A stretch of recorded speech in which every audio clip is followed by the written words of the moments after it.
Hello traders, Gary Wagner here, just about 10:15 in Honolulu, 4:15 in New York. It is Thursday, May 19th, 2016, and this is the Daily Report for Gold and Silver. After the dramatic downside action we saw yesterday, we are trading lower on the day, off about $4 or $5, but it is the low of the day that is ultimately of concern to us. Low today, 1243. We did have a trade in place. Stops were hit this morning. We will talk about that. Also talk about what I'm looking at in terms of where I think gold is going to head from this point forward, all on today's daily report. Gold currently trading at 1254. As I said, the low on the day is 1243 and the high 1261. So traders, first let's talk about the current trade that we were stopped out of this morning.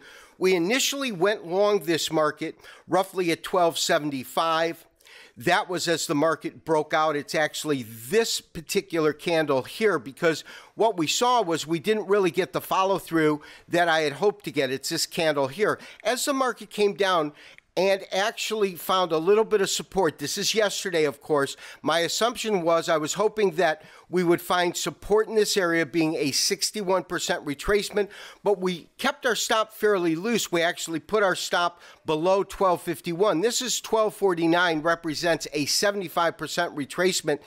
And of course, the market actually came down and made an extreme low this morning. You can see that low right here as the market hit a low of about 1244. Of course, we were stopped out as this market came down, and we are now effectively flat the market. We did take a hit, $8 on the second position we put on, a hit of $25 on the first position. I do apologize, but it is all part and parcel of trading. And here's the interesting thing. My sense is that we are looking at a potential bottom in the market, and that's what I have some frustration about. In other words, if the market is going to continue on this downward slope, breaking through on a closing basis through these lows that it hit, that's 75% at 1249. Well, that's one thing. The stop was effective. It got us out. It protected us from actually taking more of a dramatic drawdown. However, if we are looking at a scenario in which the market simply hits, stops us out, and then trails back up, that's where I'll get frustrated. But let's let the dust settle at this point, because this is all based upon fundamental information coming into light yesterday that the Federal Reserve is now on statement as saying that a rate hike, an interest rate hike in June is not off the table. And that's what sent all of these markets really flurrying to the downside, including gold, the precious metals complex, and U.S. equities. So as I said, I absolutely want to let the dust settle before making our next move. I want to see if this recent corrective downside action, and this has now been going on for 3 weeks, we haven't found the support that I thought we would. But the real question right now that we have to ask ourselves is whether or not the most recent activity has caused any kind of long-term damage. And to that extent, I've pulled up a weekly chart.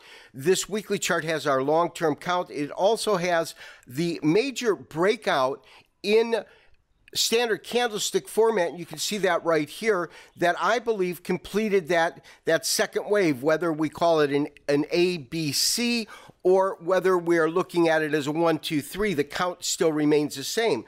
Now, when we look at the triangle, the compression triangle, and I'm going to have to kind of center this and blow this up a little bit, because what we want to ascertain, one second here, but what we need to ascertain is whether or not we have seen the recent activity go and violate, meaning go below this long-standing resistance line, which now needs to absolutely become a support line for the market since we had this breakout. Again, this is a weekly chart.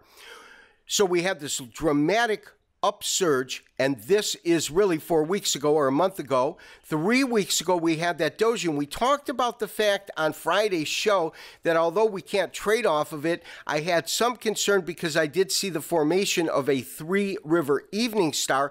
However, it really wasn't a complete star because this was such a small size or a small bodied candle, this red candle here. But when you take these two candles together, here and here, and look at the size, now you've really got the makings for a three-river evening star over a period of a month, or 4 candles rather than 3. At the same time, we have to look at the fact that as long as this market stays above this long-standing, I believe now, critical support level, that tells us that there is still the possibility, which I believe is what we're going to witness, to see a bounce and see the market move back up. As I said, we'll have to let the dust settle. We'll have to see how this all unfolds. Again, we were stopped out of our trade this morning. We are going in flat, letting the dust settle. This has been Gary Wagner, wishing you, as always, good trading. We will talk to you tomorrow for the weekly wrap-up and review. Bye-bye.